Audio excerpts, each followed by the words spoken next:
Welcome. This is a bit different than usuals. Gonna be talking about something that really was at just a bed thought at the end of the whole day. I'm like, you know what? Might as well just do it and just talk about it real quick. Just let it out. I guess you guys are gonna be my vents. So the take one.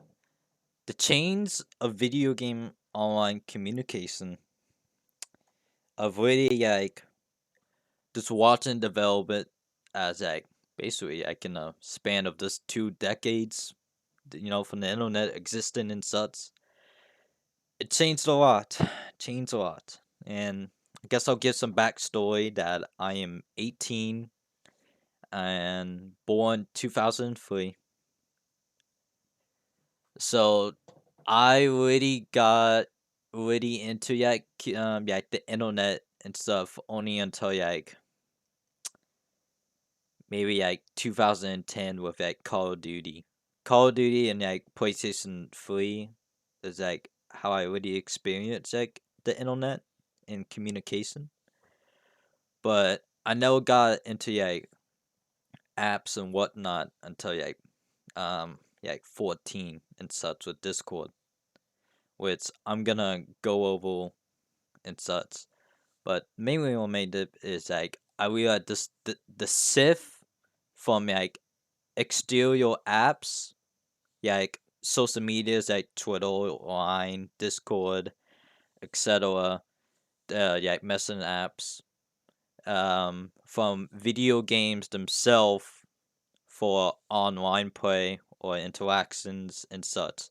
Yeah, like why would like I don't know Apex?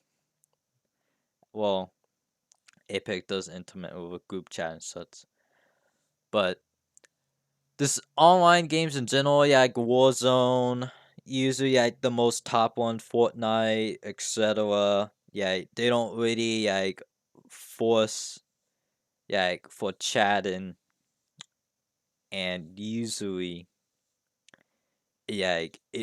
people are usually if they have a mic, they're not using it because they're usually like in a Discord call and whatnot, and it kind of we lost the idea that you can really just make friends through this random match with a guy, and it's becoming like swimmer and swimmer to like have that pure experience of like, oh, I just met this guy in a match and he was really funny.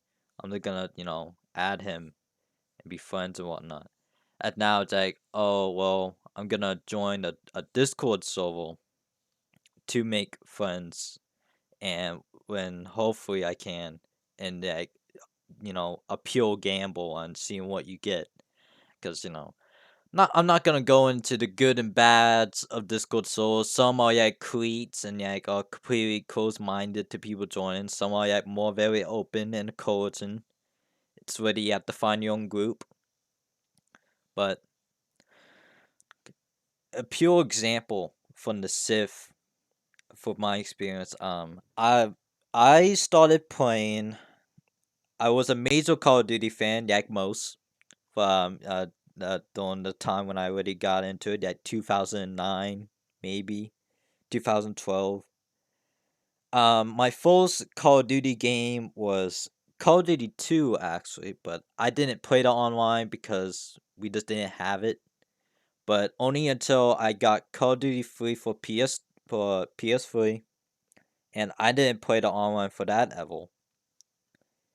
It was only until Call of Duty Black Ops 1 where I got into learning of like interacting with people, and really like notice I'm like, wow, I can talk to people from like through this. It was like amazement, pure joy. And Black Ops 1, I didn't really talk that much for Black Ops 1. It was only until like Black Ops 2 was I would say my prime of like I had legitimate friend groups and like a group of people I would play with like every single day, and yeah, like every time I got home, I'll be playing Call of Duty for like 5 or 6 hours straight. It was at the same. I would just do that over and over again. Made sure phase fan. And we were into quick scoping and such. Like I was beating up people as a like 11-year-old. I was smacking them in 1v1s, like pure adults and such. And I really like I would make friends and such by by just playing matches. Like anything in general. I usually did like hardcore death matches. Um, that mostly what I played and like had like people to really play with, and also yeah, the way you had to interact with people. Like you really had to like basically put yourself out there. Like yeah, you had to message them. Yeah, there were more steps on how to interact with people, but it was also like very simple for my little 11-year-old brain to comprehend. Yeah, like I like messaging for PS3, and also Xbox. It can go for everyone, even though I haven't played Xbox. Sorry guys, only at friends' houses. So I was an Xbox guy. It was all PlayStation, all Sony, also Nintendo. But I digress.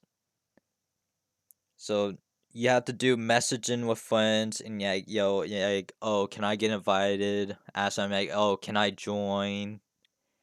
And like that's how like I would interact with people with those messages I would send people. And I still have my PS3 today, and I got some pretty bad messages back then because I was just an annoying 11-year-old who's playing Call of Duty, and especially that time, people yeah, like, it was just fun just going into chat rooms and just experience the chaos it was. Cause it really was just chaos of like I think it was forced parties. So yeah, we had people like always talking crap to each other, and if not, we were usually having like a semi-serious conversation. Though I don't remember having any legitimate semi-serious conversations besides us just chilling and not in a match.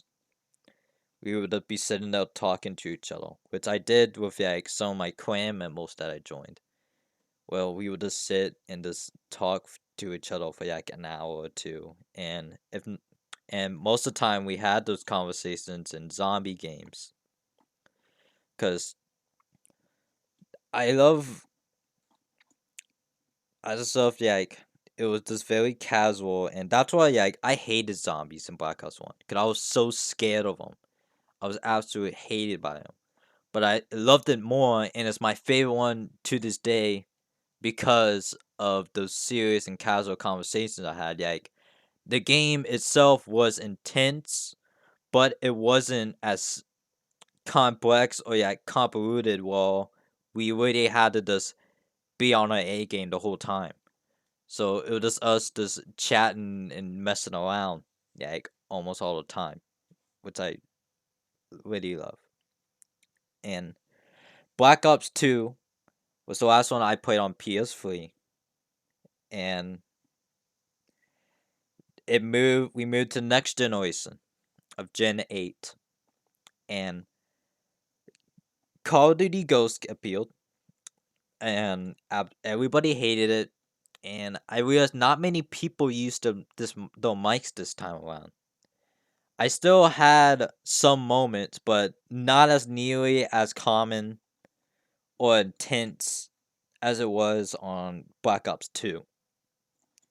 Then Call of Duty Advanced Warfare came on, and I played that one a lot. Which it was the last Call of Duty game I played a lot because at this time my clan members were like going to college. Yeah, yeah. Most of my friends were like teenagers, like 16, and I was just this 11-year-old kid just falling around being a goofball. And Advanced Warfare, they all went to college, they moved on, and I had like a few amount of friends, and like I didn't really make any friends. Honestly, I didn't make like almost no friends on Gen 8 on the PS4.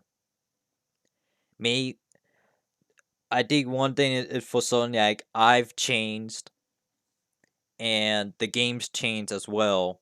Of priority chat rooms wasn't much of a thing. Advanced Warfare, it was still common to see people talking and chatting in the chat rooms, was how I got all my enjoyment, which I think is the main reason why I kept on playing the Call of Duty games for so long.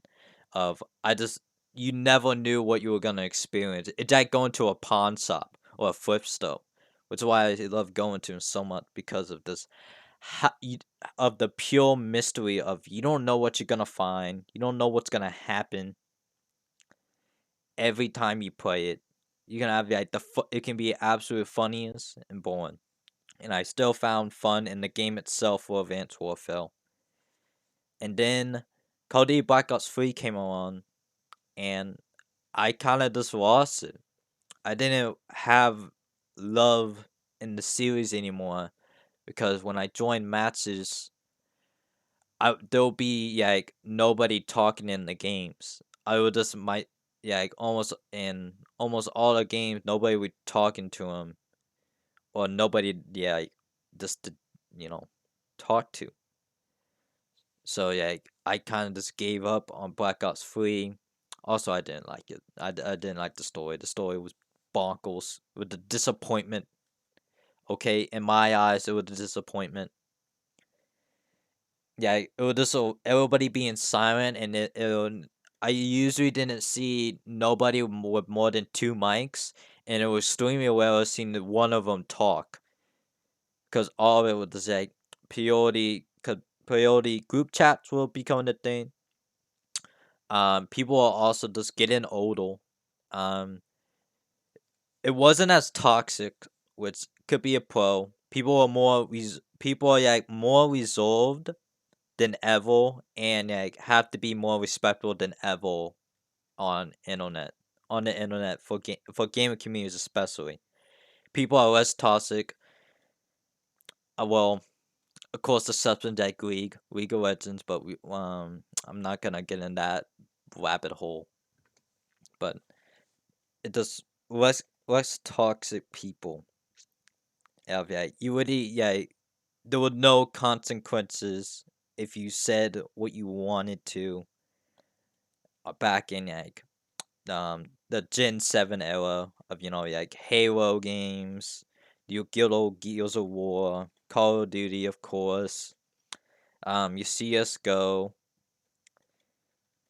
and most of the time it just kind of gone. Which I do believe a reason for it is it just a new generation. Um, People are like starting to realize that they have to watch out on what they say online because like they see like all the news reports and think about like wow, that can be me. So they just are being more resolved on what they say and what they do because cancer calls is now a thing. Good old cancel culture.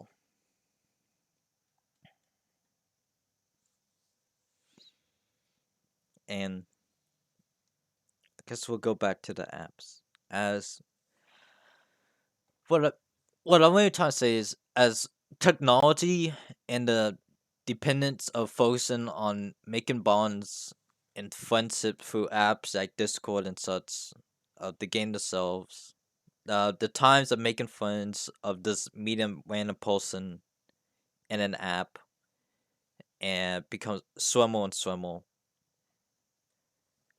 And I don't see this trend ever stopping.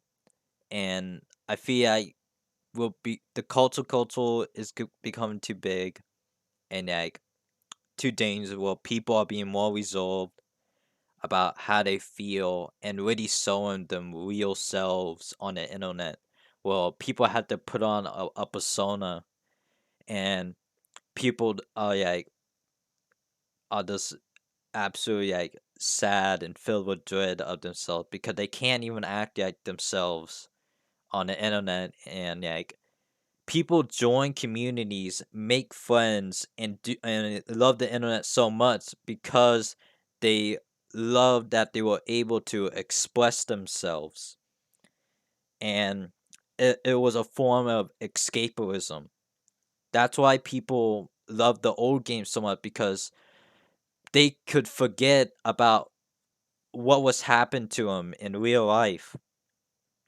Yeah, like, who cares about, like, yeah, of you being poor, of you having an abusive family, or whatever it is, whatever issue you're having in your life, that you could just forget it all by joining, yeah, like, just playing some matches of a video game. But that form of escapism is going gone because now you have to worry about what you have to do and say on the internet now as you couldn't before. And most people weren't even like evil or had real bad intentions. It was the people just being absolutely dumb, which I mean, I think we still are, but now in a more um focused manner for a cause, greater good, speaking the truth, what they say. But I'm not gonna go in. I'll probably save that for another talk like this. But the moral of the story is, I learn to have a little bit of detachment as things are going by.